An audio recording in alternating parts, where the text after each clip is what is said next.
Welcome to Old Man Blerd. Hi, I'm John, and along with my friend Terrence, we make up a pair of lifelong geeks who happen to be black, over 50, but are certainly nerds first and foremost.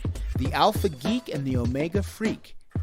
And we welcome everyone. And by everyone, we mean nerds, blerds, and bleaks, cosplayers and role players, geeks and freaks, Marvel zombies and distinguished competitors, Trekkies, Star Warriors, Batmaniacs, and Spider fans, Warhams, Whovians, AFOLs, adult fans of Legos, Tolkienites, Weeaboos, Supernatural Hunters, and Otakus, Ava Geeks, Bro Stars, and Sis Stars, Pokemon Trainers, Potterheads, Bronies, Whovians, Browncoats, and Scoobies, and all nerd properties in between.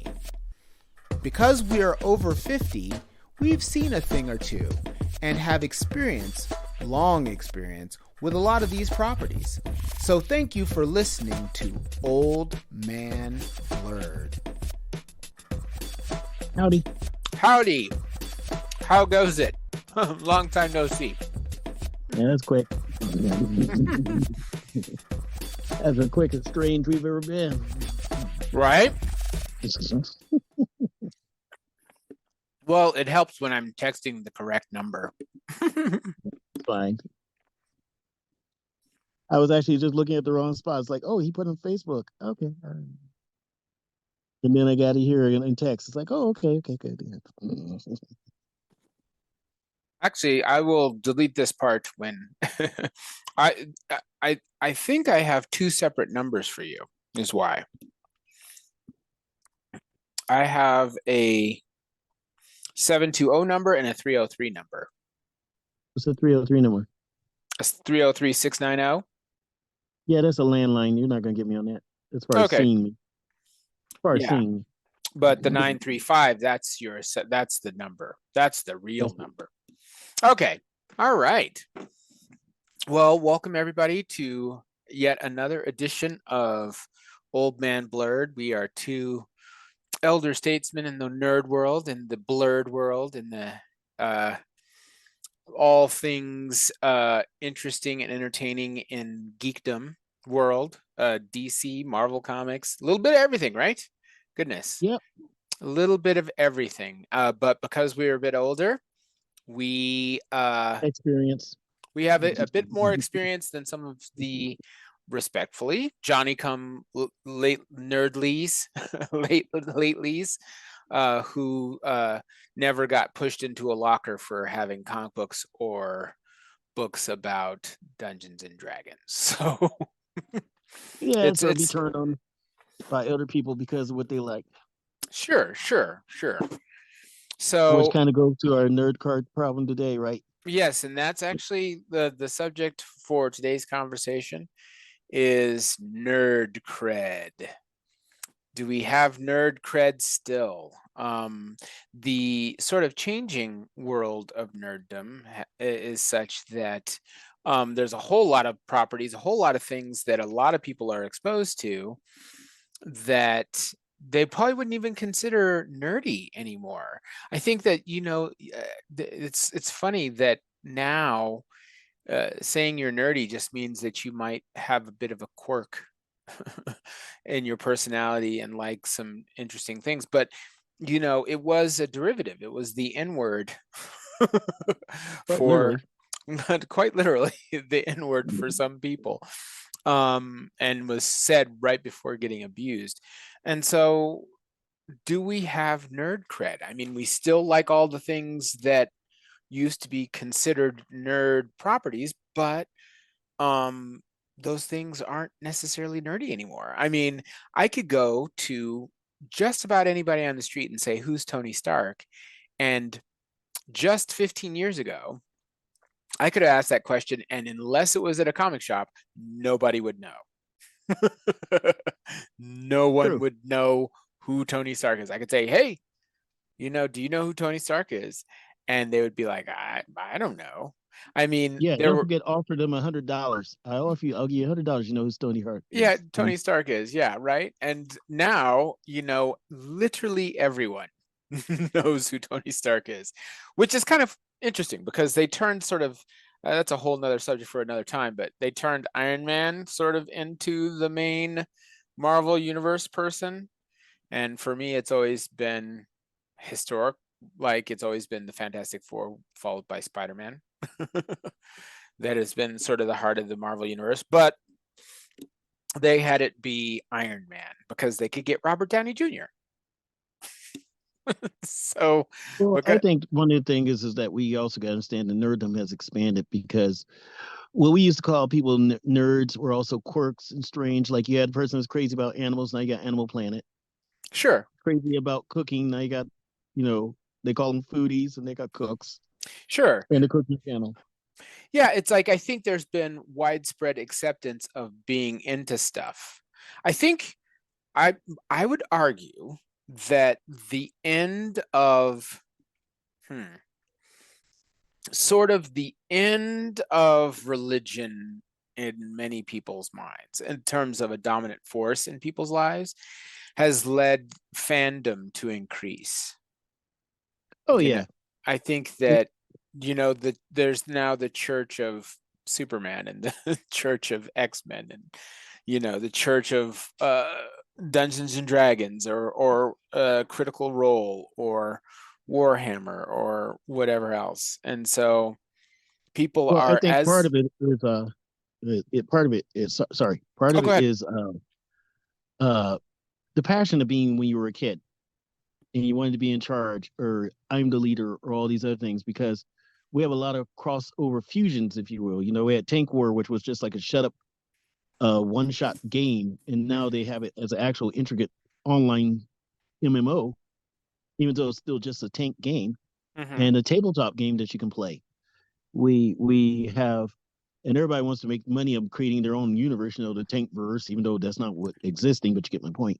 Sure. And what people don't understand is geekdom, as we said a podcast or two ago, was basically a savior when people were down at the bottom, like you said, associated with faith or religion, but more of just belonging and acceptance, or even could I say a cigarette?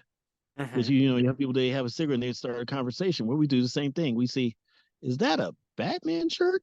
Sure. You know, like I went to the bank once and this girl had her sleeves all covered up. But I saw just the slightest. Is that Spider Man? She had a tattoo of Spider Man, but the webbing was just showing just under her shirt, Hmm. on her wrist. But she's like, oh yeah, most people don't notice that because we have Geekdar, man. Sure. You, but it's Geekdar. not to, yeah, but it's not to, it's not as a superpower. It's more as a survival trait. Sure, You, you kind of had to know who was in. I mean, I imagine it is a bit like any number of sort of cultures and subcultures where you have to know the identifiers to know, oh, okay, this person might be cool. I mean, it used to be as simple as seeing a superhero t-shirt, really, because very few people, it used to be the only way you could get a superhero t-shirt was at the comic store.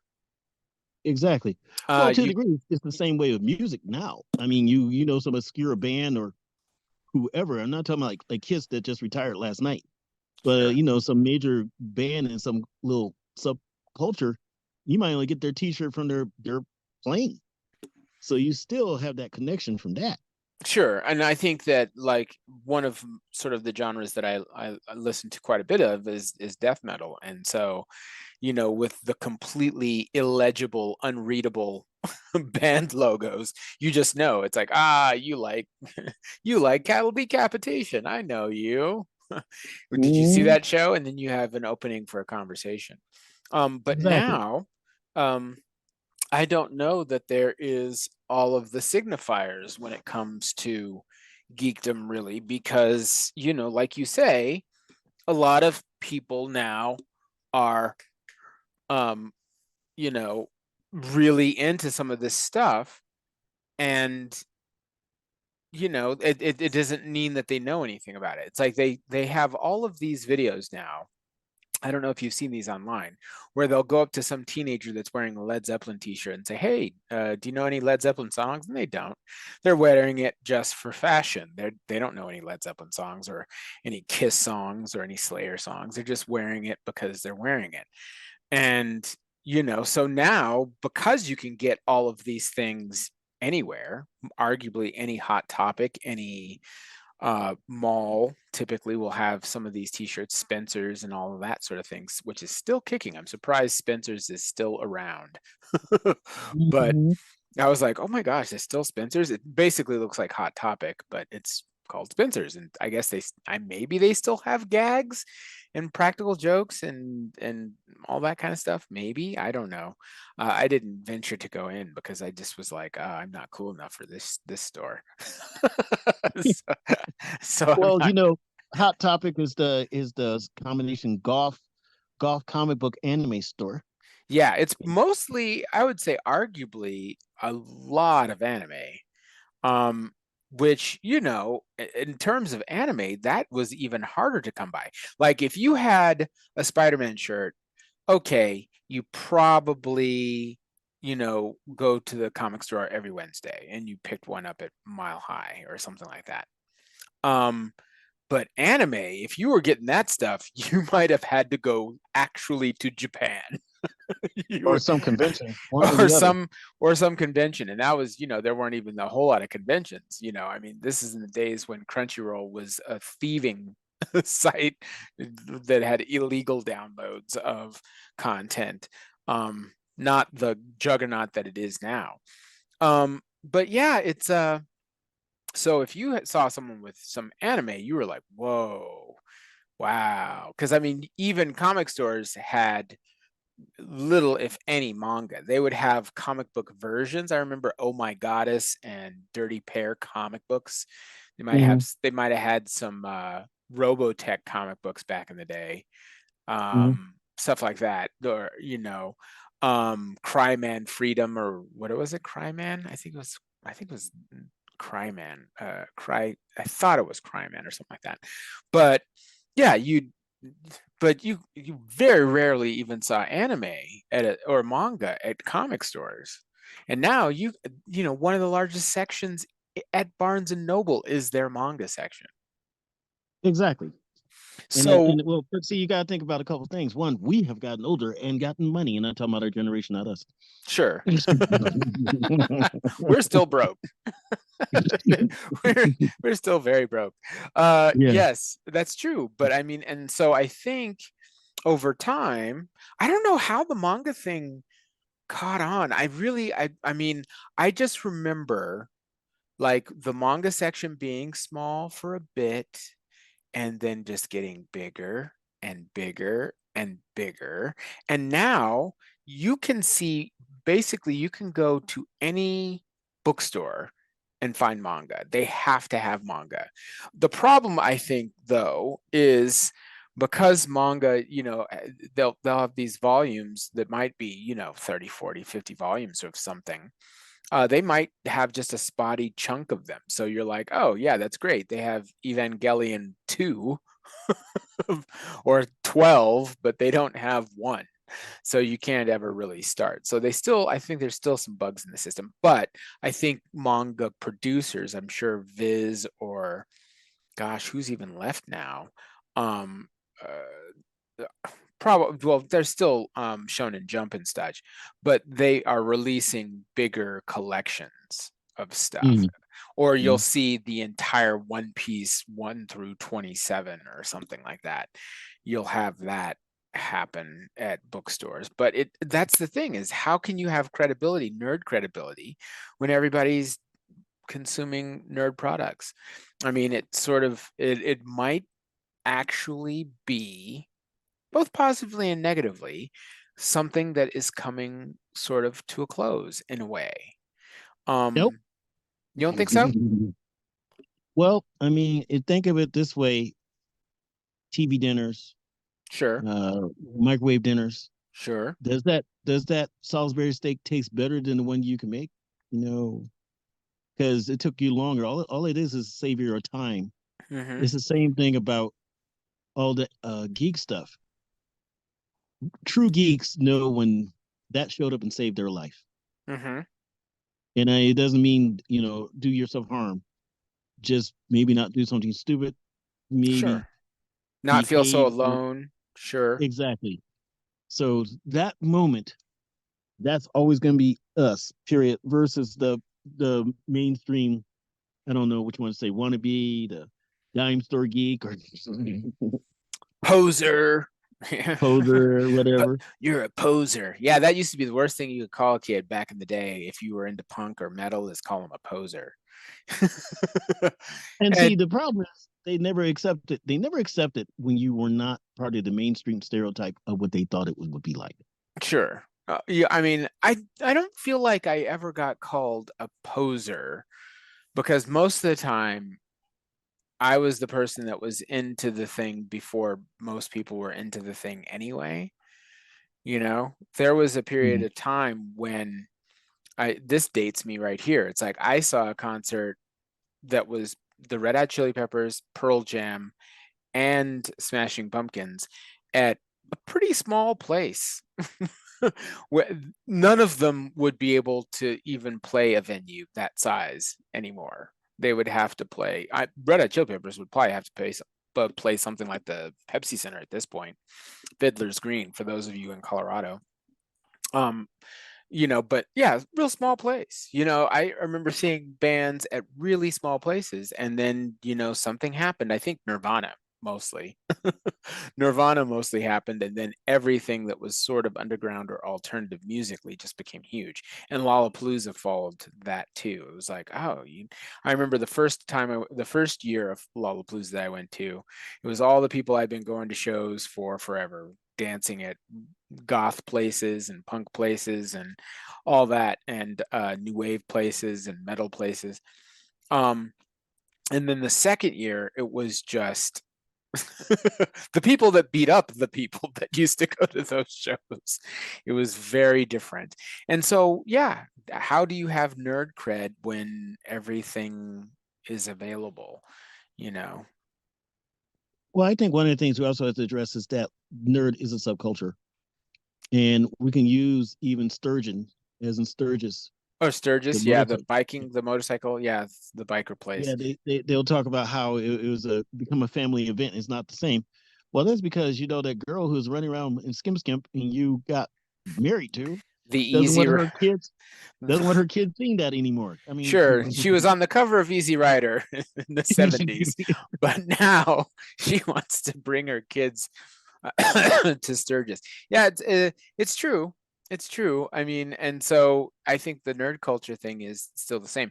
It's funny because you know, I think there's still the same uh touchstones. You get into this, there's still certain things that sort of there's still some bastion of nerddom that's left, even though these things are very mainstream.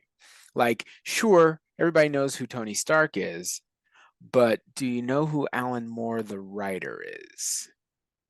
Do you know who Jack Kirby is? Everybody knows Stan Lee. Yeah, it's fine. He put himself in every single movie. Meeting him was really sad for me because it was like, it literally felt like, keep signing, Grandpa. And they were just shuffling us along to meet him and shake his hand and have him sign stuff. And he was like, what? He just did not seem like he was 100% there, having a good time. Uh, it was sad. It felt like forced labor, like his daughter or something was forcing him to get out there and make some money. Um, so everybody knows Stan Lee, but do people know Alan Moore? Do people know Grant Morrison? I mean, if you know some of these people, then do you know George Perez? Um, some of these people, if you don't know them, you're a poser, I guess. well, and also they don't understand how just the connections of different things. What I mean is like the guy who created Wonder Woman, ironically created the first lie detector. Sure, sure. And it and Was to it top it off, William he was Marston? I think. yeah, yes, Yeah, yeah. And and he so, was and he was also a bigamist. yeah, he was polyamorous. Yeah. So I mean, he was super ahead of the curve. Um, that's why I think a lot of those early Wonder Woman covers were kind of bondage covers. So she was always seemingly tied up. Why was that? I don't know. So I think that, yeah, I think there was a flair for some light S&M stuff that he was also into. Yeah, and that makes those, your nerd cred's still there. Um, and the thing about, having a podcast called Old Man Blerd, I'm definitely leaning into, yes, a more experienced person who has liked things that were once called nerdy. And there's some credibility that we have built into having been part of some of these properties for 40 plus years. We've seen plenty of highs, plenty of lows, and we're not shocked by, oh, someone's dead. Okay, sure. Well, wait a few years. In a comic book anyway, they'll come back. Well, and also the problem is sometimes, as I've mentioned before, there are 8 billion people. We have to address lightly even the negatives in a positive sense, if that's the best way to put it. Mm-hmm. And what I mean is like Harry Styles / Star Fox, Mm-hmm. Marvel Comics. Mm-hmm. The ability to make someone want to get intimate with someone they wouldn't normally want to get intimate with. Sure. You know, you have the people, well, that's not acceptable, but that's how the character was created in the first place. What did you expect? Sure. Yeah. And Yeah. we as our credit, we know that, Mm-hmm. but the poser jumped up, well, that's not appropriate. What they don't understand is that geekdom doesn't care about what's appropriate. No, it was always a bit transgressive. It was, now people who would be, there's so many people now that sort of even brag about being on the spectrum, but there was quite a few people such as yourself that, were on the spectrum that happened to be involved in geek culture. But now there's people that sort of brag about that, like, look how unique and different I am. And it's like, well, slow your roll.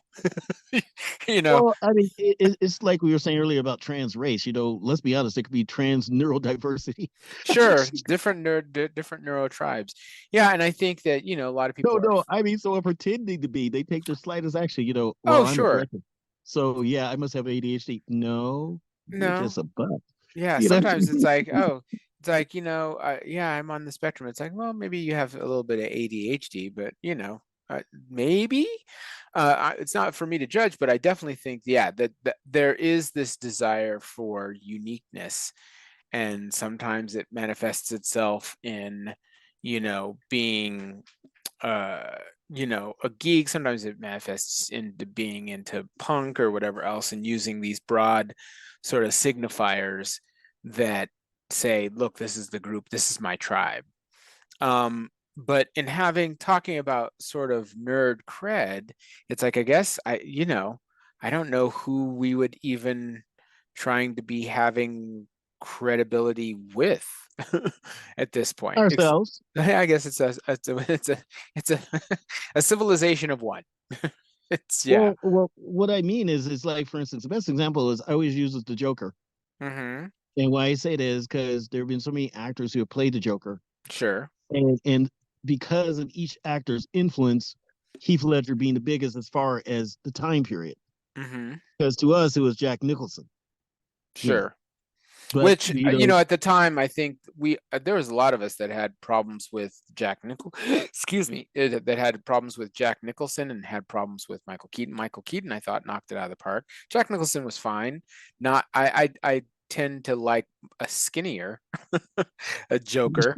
I like well, I like a lanky, weird looking Joker. wiry. Wiry, yeah, a Yeah. wiry, big jawed Joker. But I think he got that because of his smile, and he had a little power. They needed to actually go, we don't know if this movie's going to be big, so we better put some big people in it. And Well, little did they know at the time, Dark Knight Returns wasn't even that old. Watchmen wasn't even that old. no, they weren't. I mean, so comic books were at the height of the first wave of comics aren't for kids anymore. kinds of articles. That was at the very in a beginning of that. long time, because remember that was the first war they had almost 100 years ago. Was that very same argument? Yeah. Well, yeah, Yeah. the book Seduction of the Innocent that caused all those comics to get burned, which is why it's hard as heck to find golden age comics. Um, And that's one of the things we should also address is who are these people who decide what we should or shouldn't have? yeah, well, the sad thing is I think we're edging close to that again. There are plenty of places, and they're not just in southern states, that are wanting to ban books. And the jokes that I made in the first episode of That So Quantum had a lot to do with, it's like, these people they never go away. They're always around. And it's always under some guise of protecting the children. And next thing you know, they ban stuff. And I think comics are off their radar for the moment because they do, at least from the movie's standpoint, look a bit like rah rah America, go, yeah, go, kind of. But if you The Boys certainly isn't, as a comic book or as a television show, is definitely saying some transgressive things. And there's definitely things within the medium that are still challenging and still transgressive and could find themselves getting, under that lens of being banned. Right now, the only thing that they seem to be wanting to ban is stuff that's explicitly about history or LGBTQ issues. But, it doesn't take them that long to start to move into, oh, well, we can't have this woman in this tight dress. So out with your black cats and your Catwomans and all of that, and your Electras. So it might take a while, but I think they could certainly get there, because all it takes is some crazy parent to open up some comic, and heaven forbid they open up something like a Faust Well, see, or that's the or first a one we have. Zap comics or something like that their kid has, and it's like it's all over then. Well, see, that's the problem is that we never challenged them at their level. And what I mean is, I know. Well, prove how you know. Because the first thing they'll say, well, God is going to sit up here and be a writer. I mean, you're not trying to be sarcastic and you're not trying to challenge based upon faith. But the logic is simply, I always use the logic of Solomon and Gomorrah. Mm-hmm. You know, that's the only thing we know God in the Bible did not want around. And you can't go there to visit. Sure. Right? So Sure. if he feels that way, don't you think that book would not be printed? I mean, oh, you know what? You all of a sudden got a headache. You forgot what you're writing. Well, and I think that what's interesting is all of these people that are like, they want to ban all these books, but they want the Bible to be in school. It's like there's some crazy things in the Bible. Oh there's yeah, Jezebel's there's death in is the best there's example. incest, there's murder, there's killing a guy because you want his wife. There's all kinds, there's stonings, there's a lot of crazy stuff in the Bible that isn't PG by any means. And I don't think I understand people not wanting their children to be exposed to everything, because you do want to sort of parse that out as a child gets older. I'm not going to have my grandson read Swamp Thing, but I can have my granddaughter, who is 14, read Swamp Thing. So that can, you do have to be age specific. But yeah, it's like, who are they to say that you can't read this or read that? But the good news, I could be wrong, but I feel like the satanic panic of the 80s is mostly gone. Like, no one's really going after musicians. No one's really going after comics. They're not really going after movies or anything. Like, remember The Last Temptation of Christ? And how Yes, people lost their freaking minds over that. yes, They lost it over that. And because I guess you can never forget, America was started by slave owners and Puritans. So we never get too far away from those notions. Yeah, but now I don't think a Last Temptation of Christ would even cause a ripple, really, because we're no longer a society that everybody's watching the same 3 or 4 channels. Everyone, is going to the same half a dozen movies. I mean, everything is too diffuse and spread out. I mean, you can be a person who never goes to the movies at all, watches nothing but YouTube. You could be a person who sees mainstream movies, but only the superhero ones or only the Fast and Furious ones. You, there isn't, society is too broad, too big for everyone to be doing the same thing anymore, which is why, things don't really go viral anymore. They might get a blip of, a few 100,000 people looking at them, but you don't have these things where everybody is like, oh, everybody's watching American Idol. Yeah, those days are, I think, gone. So maybe the nerd thing is going to stay in place because there's always these subcultures, and now these subcultures are getting back to Exactly, being because smaller. you just described one of the ones there, the Fast and the Furious. I mean, we could say there's superheroes light, because you know as well as I do, the physics they do with the cars are not realistic, No. but it is driving fantastic, if you will, fantasy or what. But Yeah, you I have people guess. running around, they don't want, because we've had discussion many times about how they'll jump up, especially like Jodie Foster's news when they chime in about she hopes superhero movies go away. And as I've said to you 100 times, if not more, is because the way the system is now, people need a savior. They need someone who wears the white hat. They need someone who straightens up the situation. Sure. That's why certain villains are around, Saw, Jigsaw, and that's why the superheroes are around. Because you Well, want someone to stop it. and I do think I understand because I'm a bit done with superhero films myself, frankly, and that's you know, if you told a 12-year-old me that there's that the biggest movies in the world are going to be superhero movies, I'd have laughed at you. And then if you told that same me, oh, and you're going to get sick of them too, and I'd be like, what, really? But I mean, yeah, I haven't seen Quantum Mania. I haven't seen the Marvels. I'll see them eventually, maybe. But I think, and I am very against people who are like, they don't really say anything or do anything. It's like, you know what?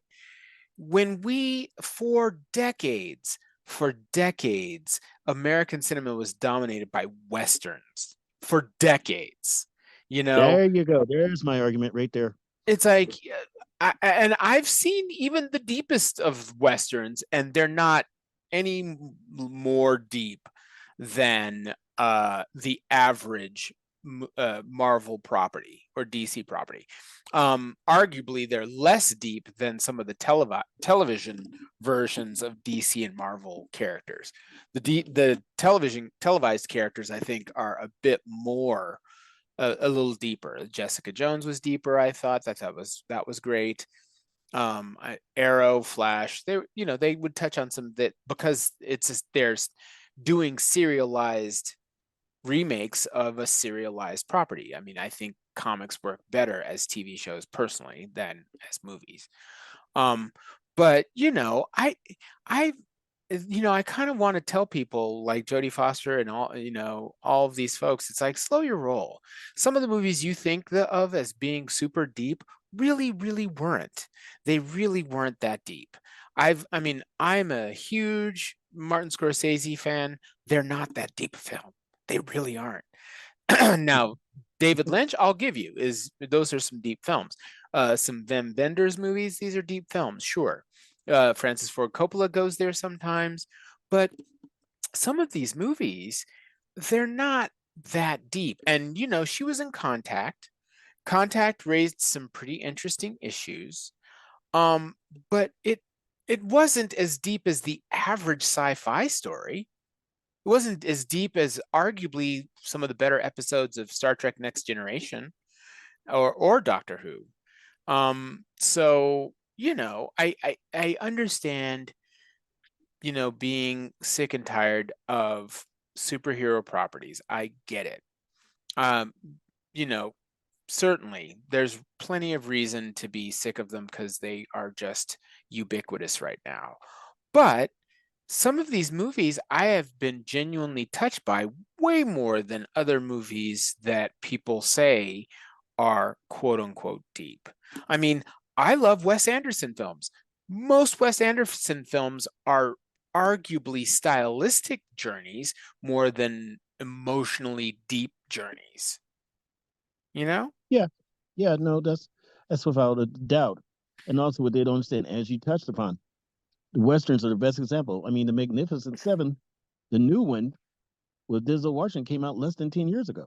Sure. So, And it so was, I think, and it was Magnificent Seven. The original was just a ripoff of the Seven Samurai by Akira Kurosawa. I mean, exactly. Western movies were arguably bad imitations of Japanese samurai films. I'll ride or die with Akira Kurosawa. I love those movies, and sometimes they could get really deep. But and Star Wars itself was based a little bit on the Hidden Fortress. So, there are movies, samurai movies, and different movies, action movies that can get deep. But I understand everybody's sick of superhero films, but I kind of would like to say, some of your back catalog, Jodie Foster, Bad News Bears, isn't that deep. It isn't super transformative. I'll give you The Accused, I'll give you Silence of the Lambs, but if they decided to really do John Constantine's Hellblazer like the way the comics are, it'd be better than Silence of the Lambs because he goes there all the time, you Yeah, know? what you say is true. I mean, because it's the same thing. And this is not to criticize, because you want to silence the lambs, not to criticize Anthony Hopkins, but I Sure. still like Brian Cox's Hannibal Lecter Manhunter? better. Yes. Manhunter? Yeah, Manhunter Yes. I thought was great. And it was a little grittier, a little edgier, I thought, in some ways. Um, but yeah, I mean, I saw Silence of the Lambs, and like I said, I thought it was fine. It was tense. It was there. It was suspenseful. Best Picture? Don't know about that. Like, Well, and that's a taste thing, perhaps. But I just think that there are Seven. I think does what Silence of the Lambs did, arguably better. yes. But I think that you know Anthony Hopkins, Hannibal Lecter chews up so much scenery and other things that it was a very amazing performance. But the movie app beyond him, I didn't particularly buy Jodie Foster's Southern accent. I didn't, didn't I felt like from a cinematic standpoint, it felt like just the way the average special victims unit or criminal intent or show is filmed now. I didn't feel like it was, like some great expression of cinematography. It Well, didn't. yeah, he was only in this scene. He only did 12 minutes. He's the shortest amount of time to win an Oscar in the world. Yeah, Yeah. yeah. And so I mean, I feel like, yes, these are I just I just would love to have a platform in which I tell all of these people that are so superhero films. I'd be like, let's look at your back catalog, because I'm willing to bet in your back catalog there are at least a half a dozen films that aren't even as close to the depth of your Black Panther or your Avengers Endgame, or come on. It's like, just cool your jets a bit. Get off your high horse for a second. you know, and look at I mean, like, yeah, just look around you and say, okay, yes, some of these are very broad, black and white, good guy, bad guy kind of trope things. And some of it can be simplistic. But some of these things involve some of the heights of human endeavor, like, self-sacrifice. I mean, almost Yeah. all of those movies deal with self-sacrifice, and right now we could use a bit more self-sacrifice. Well, one of the problems also is what they don't understand is a lot of times the writers of these movies, they have a formula or whatever. And I'm not judging because I'm not a writer, I'm a scribbler. Sure. But but to call upon something without the essence of the character, like you were saying about Michael Keaton, we were all against Michael Keaton because Night Shift and the Dream Team and Beetlejuice, Sure. and then here he comes, and we realized that he was able to play the dichotomy of Bruce Wayne versus Batman. Sure. Yeah, because everybody always goes, well, the real person is Batman and not Bruce Wayne, and that's always been argued back and forth. But the reality is, in his case, they were both. They're just walking hand in hand.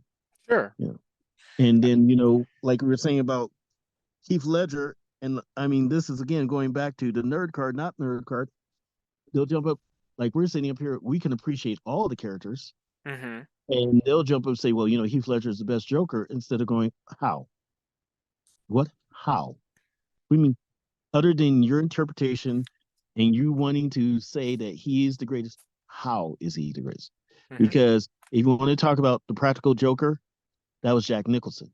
Mm-hmm. You want to talk about someone who is pulling puppet strings, that was Heath Ledger. Sure. You want to talk about the one that was closest to being like Saw, as in Jigsaw, that would be Cesar Romero. Sure. Because those traps would kill you. Sure. Well, I think the thing that is interesting, and this is, I guess every generation gets the Joker it deserves, or the Joker it needs. And that's why the newest Joker is, Joaquin Phoenix being, kind of an incel, psychopath. It's kind of like the difference between Sean Connery's James Bond and Daniel Craig's James Bond. It's like, oh, Daniel Craig plays him the way we actually think a spy would be, which is a bit of a sociopath. you Right. know but that comes with more knowledge of how these things are. It was easy to imagine a Robert Downey Jr. Tony Stark because we now have, Elon Musk, we have Jeff Bezos, we have Bill Gates, we have these sort of tech tycoons, and we can kind of imagine it a bit. But once upon a time it was just like, what? I mean, they didn't have a good handle on Tony Stark in the comics until, gosh, practically recently. I think Matt Fraction arguably did sort of the best thing. I mean, they just sort of had him be kind of a Batman, basically Bruce Wayne kind of thing. Yes, if it was his suits. Yeah, except that he just would tinker on his suits and all of that. Then the Iron Wars, I think that was a good run too. I don't know if Bob Layton did that or not, but a lot of these characters, they didn't even know how to write them because we didn't have the technology or the history or the background to understand it. That's why everything, all of the Marvel characters, it's all radiation. It's always radiation. They went up in space and some rays hit them and now they're fantastic. Because the one that gets me is that all the Marvel characters always have to have a massive problem. And people go, well, their DC characters are always boring. And to me, realistically, yes, I'm a DC freak, but realistically, I think sometimes it should be more like a father or a bigger brother. And what I mean by this is you're up there trying to do a hook shot and you're like 3 feet and the basketball is like 7 feet up. Mm-hmm. And your bigger brother just picks you up and makes it so you can make that shot. Mm-hmm. That would be more realistic of how DC heroes are. Sometimes it's like, okay, here's a little helping hand, and then go about their business. Sure. And I think that, you see the progression because in the golden age, it was like maybe they'd fight some mobsters or slumlords, or maybe they would, of course, do racist things where they're fighting the Japanese or the Chinese and making it very stereotypical. But then Marvel came up and it was the 60s and things were, there was actual problems. And then DC in the 70s with Denny O'Neil and what was it? That whole run with Green Lantern and Green Arrow. Yeah. What was that? Yeah, Denny O'Neil and Neil Adams. That's right. Those were like addressing drug use and racism and housing discrimination and all of these things, cults. And then 90s. Oh, my dog's being difficult now. Sorry about that, ladies and gentlemen. But you know, and then the 90s they got a little bit more grim and gritty because then it was all everything turned into either the Punisher or Deadpool or Wolverine for a bit.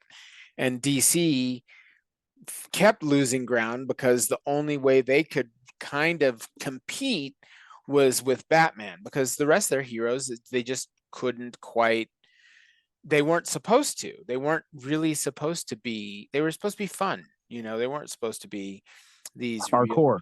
Yeah, they weren't supposed to be these hardcore realistic things. That's what Vertigo was for. And I think to this day will say to anybody who wants to hear it, DC did adult comic book fans better than Marvel ever did. Marvel still hasn't quite stuck the landing with dealing with their aging fans. Whereas DC, they had Vertigo, and you had Hellblazer, and you had Swamp Thing, and you had Kill Your Boyfriend, and you had, you know, all those comic books, you know, Shade the Changing Man, which I loved, all those comic books that were really for older people. And so I think all of that naturally leads to a place where then you get to the deconstruction of superheroes, and that's where you get to the Watchmen's and the Rising Sun Stars and Miracle Man and Boys. yeah, the Boys. All of those were deconstructions of the superhero thing. And it looks like we're already in that place because now that the Boys television show is out there, it's kind of like, oh, well, we're now at the part where people get sick of superheroes and they want to see what superheroes would really be like if they really existed in the world. And then, you know, probably for a while, superhero films will stop being made until they remake something else. Because Marvel probably could wrap it up after this next wave. You know, make your Blade, make your next Doctor Who Strange or whatever. But you know, call it a day and let it go back to the comics. But the problem is that a lot of those people who are fans, all these kids, they're not picking up books. I don't think. I think they're picking No, a up. lot of them are. I think they're picking up some, but I don't think what people wanted to have happen in the comic book world is actually happened. I think it's still 30 something and older dudes reading comics. I think manga has taken a bunch of people, and Yes. I think that I don't think that the superhero movies were necessarily getting people to read whatever. You know, I mean, I'm sure there's some people who are watching the Sandman television show, which I guess got renewed, is getting ready to film again, I guess. Uh, you know, maybe there are people that are watching that and then going, "Hey, I'm going to check that out." But I don't think that I don't think that's happening. You know what we need to do? We need to try and get Chuck from Mile High Comics for multiple reasons. We need to talk to see where he thinks the industry is going. You know, that'd be kind of interesting now that I think about it. There's a bunch of things we could talk to Chuck Wazinski about, but creator or, you know, main man at Mile High Comics, the chain that sort of, I think, created the comic book industry in Colorado. It'd be interesting to talk to him to see what is, I mean, I don't know if he'd necessarily give us sales data, but, you know, are sales kind of continuing? Are new fans coming in? I don't know. Well, that's true. Because one of the things, I mean, going back to the nerdum and or nerd card, what people don't understand is that it gets off the subject a little in an indirect way, but it's like we mentioned once before about Star Trek, Star Wars, Godzilla. Mm-hmm. You know, the biggest ones are Star Wars and Star Trek. Mm-hmm. You know, and even in some ways, bigger is Star Wars. In some ways, Star Trek. Star Trek usually does better on television. Star Wars usually does better in the movie theater. Mm-hmm. I But think, Godzilla is mm-hmm. the smaller, but they're loyal, and Sure. that's what's going to happen with comic books. I think so. I think so. But the problem I think that all of these things have is that if you're not bringing new people in, and maybe that's where the nerd credibility thing comes in, is that maybe it behooves us as nerds and blurs and geeks and freaks and all manner of fandoms in between is to pass it on. I mean, you always pass it on to your children and maybe your nieces or nephews, but you know, I think that if these things are going to really survive, they're really going to have to find ways to appeal to other generations. I'm sure, the digital comic book world has helped. That reminds me, I let my Marvel Universe digital subscription lapse. I need to get that again.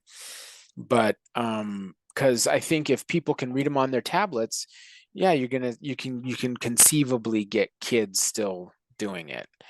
But I think Generation X and millennials might be the last generation to really be comic book collectors, because I there wasn't a whole lot for us to do. I mean, there was a lot of things for us to do as Generation X people when we were younger, but there was nothing that really sucked all the air out of the room the way video games and social media do now for younger generations. I mean, you would play outside, and then maybe when the sun set, you'd come in and you'd read some comics or read books. Video games, I mean, as great as Atari was, they weren't so captivating that you would just stay there for hours and do it. They just weren't good enough in a way. They were good enough to do for periods of time, but they weren't like now. I can play Baldur's Gate 3 and I wake up and it's like, oh geez, I've been playing this game for 3 hours. But that's a lot different than trying to play Pac-Man or Asteroids. You might play for an hour or so.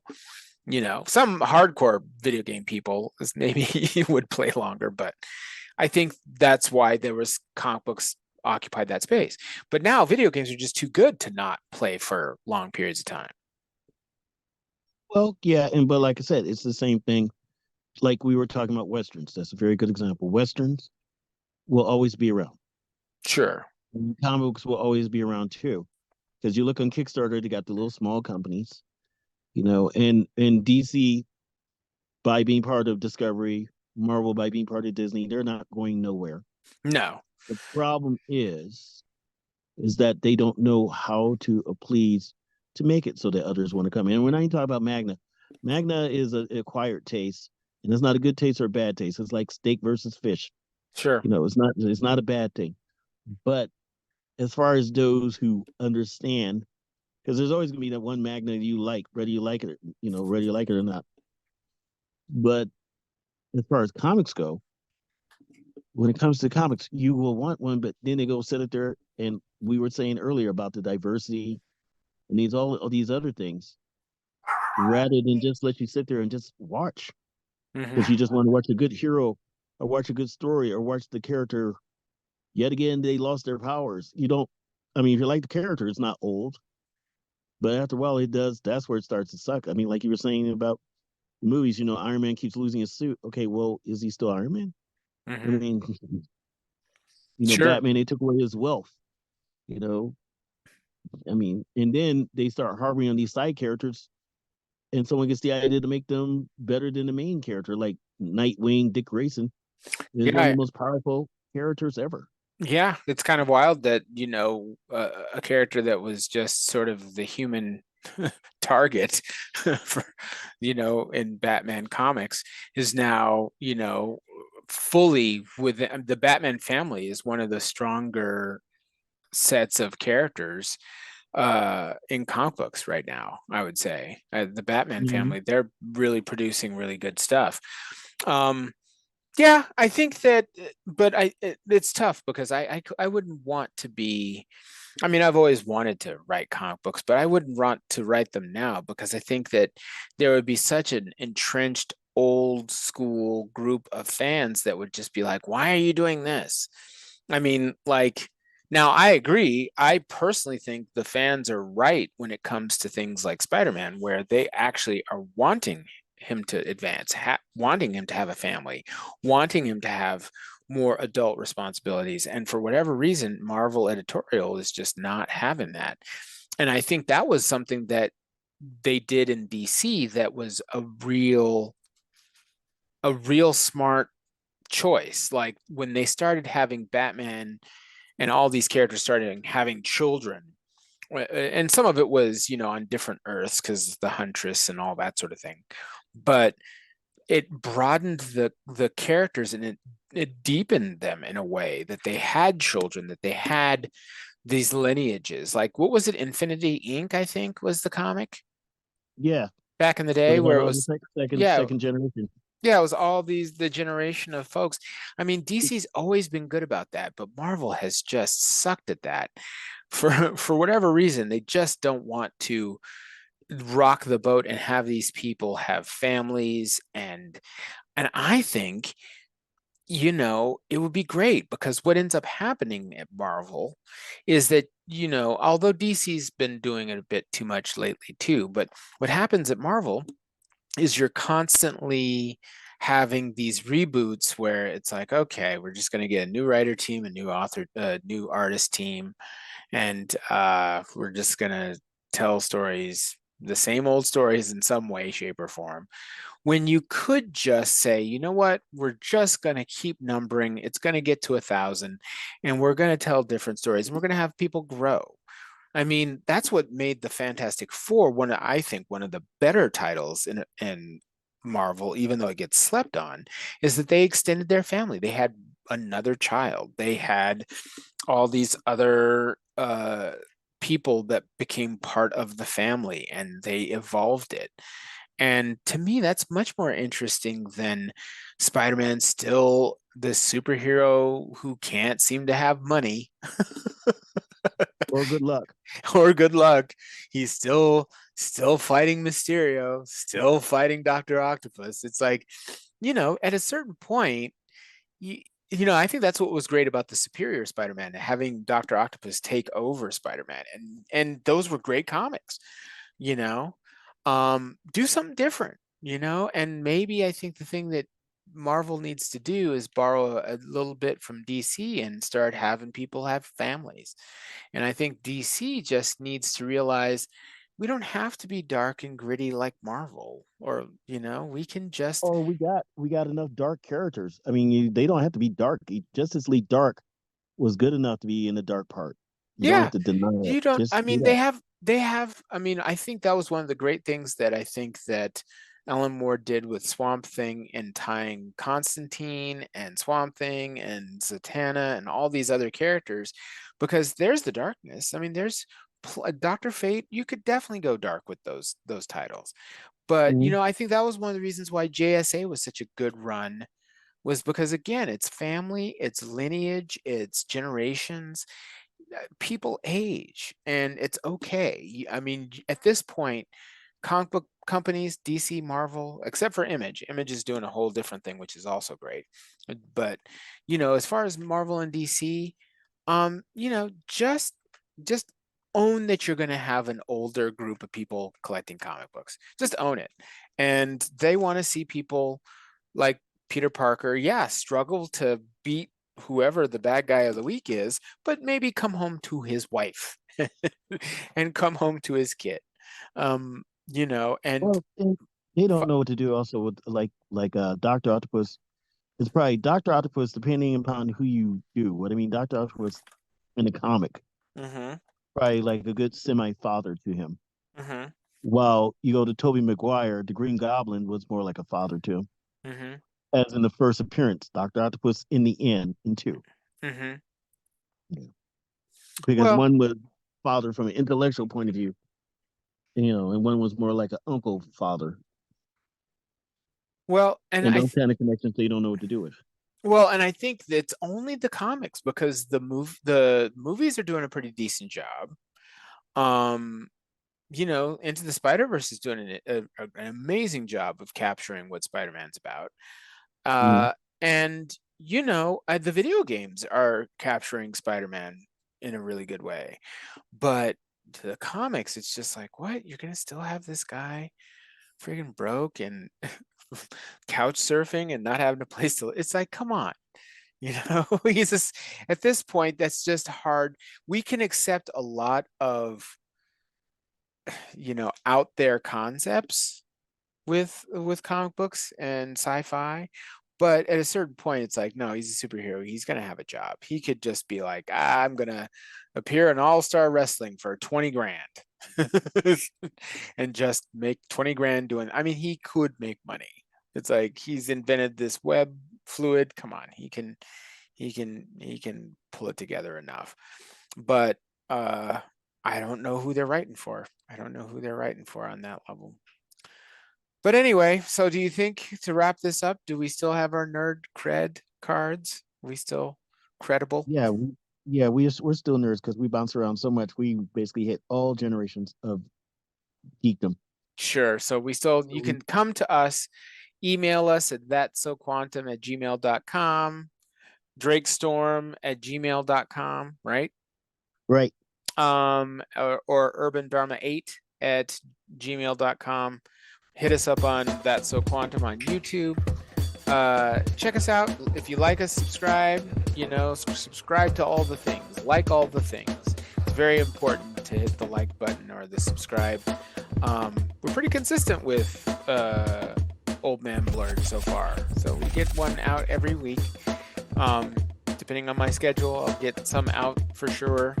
Try to have it out on Monday. So, just enjoy yourselves. And I guess to wrap this up, don't be a stranger. Just be strange. All right. Take care, everybody.